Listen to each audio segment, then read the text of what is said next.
AI promises to raise productivity and reshape work. It can also disrupt how the workforce and the workplace is organized and create a whole lot of anxiety. There's no shortage of doom and gloom predictions about mass displacement of workers. We have to take that seriously, but we haven't seen it begin to happen yet. Based on all the evidence, three things seem to be happening so far. First, hiring of entry-level workers is somewhat weaker. Second, AI is transforming tasks rather than replacing jobs. And third, the skills that employers need and how workers learn those skills is rapidly changing. The downturn in entry-level hiring is due to several factors, and AI is just one of them. Some researchers believe the Federal Reserve is partly responsible, and I look forward to delving into that today. Even in the most AI-exposed occupations, we haven't seen much change in employment, but the way workers reallocate their time is changing.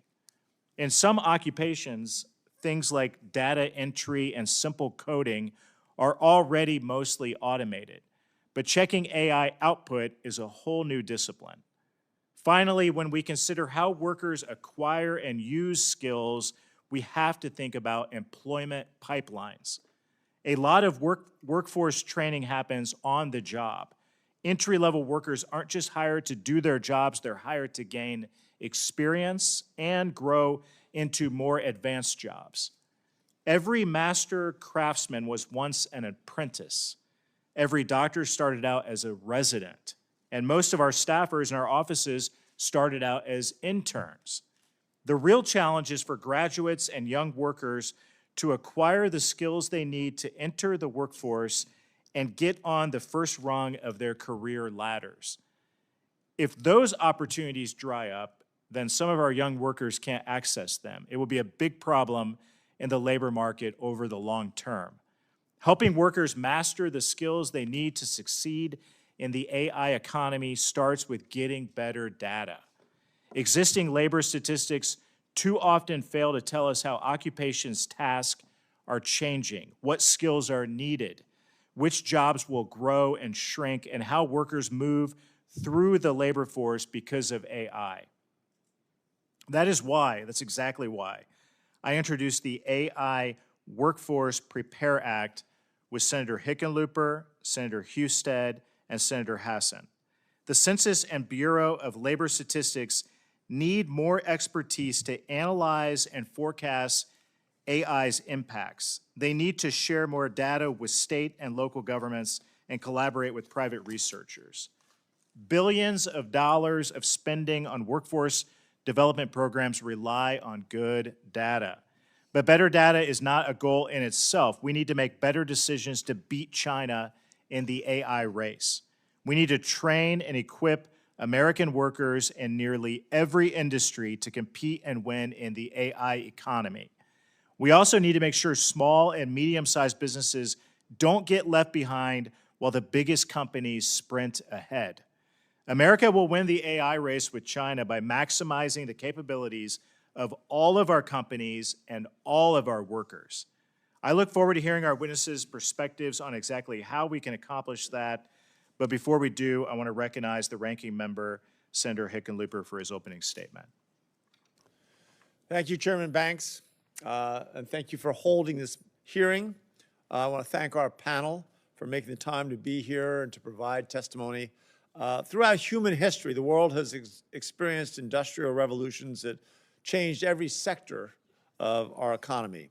First industrial revolution, obviously driven by steam power, the second by electricity and mass production, the third by electronics. Through it all, we've seen hardworking people striving to achieve the best for themselves and the best for their communities. Every technological development has provided tools for these workers, these strivers, to achieve even more, from the telegraph to the assembly line. We are currently witnessing what some are calling a fourth industrial revolution.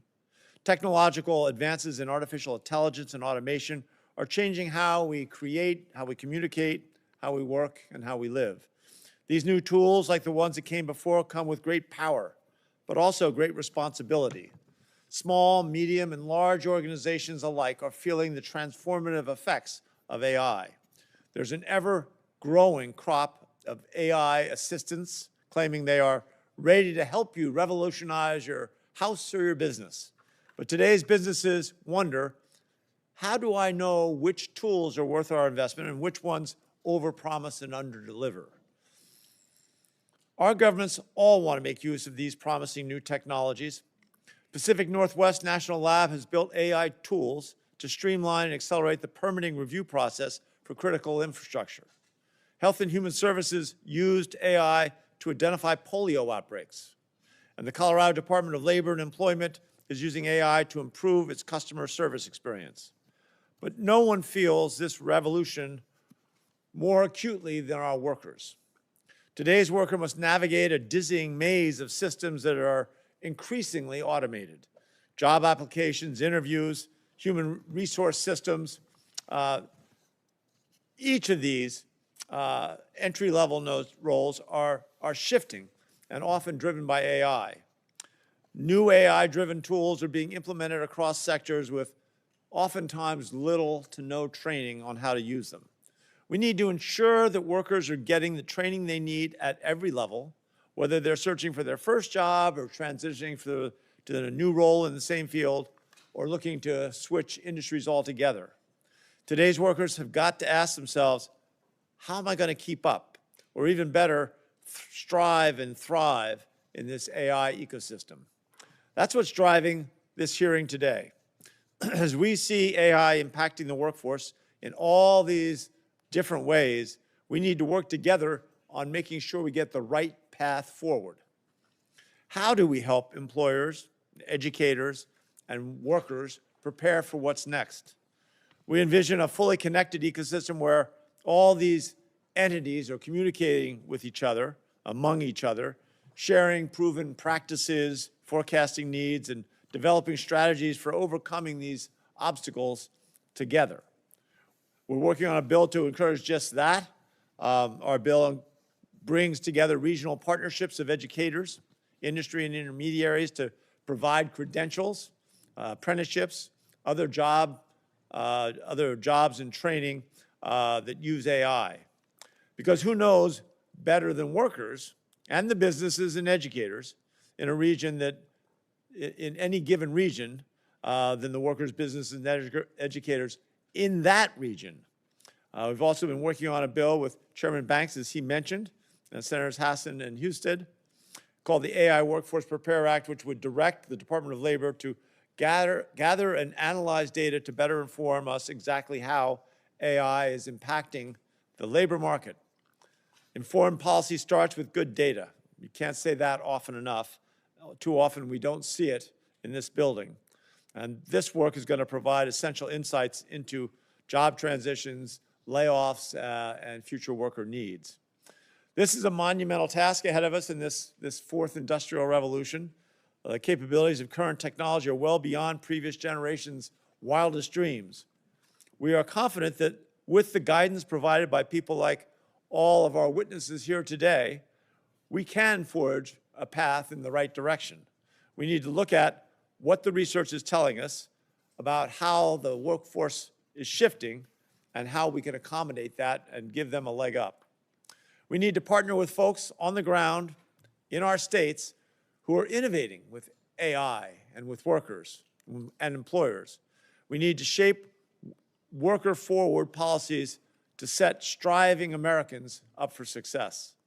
This is a moment in history when everyone's effort matters. The decisions that we make now are going to ensure that any child born today continues to have the highest probability of a healthy and happy life of any person born in the history of mankind.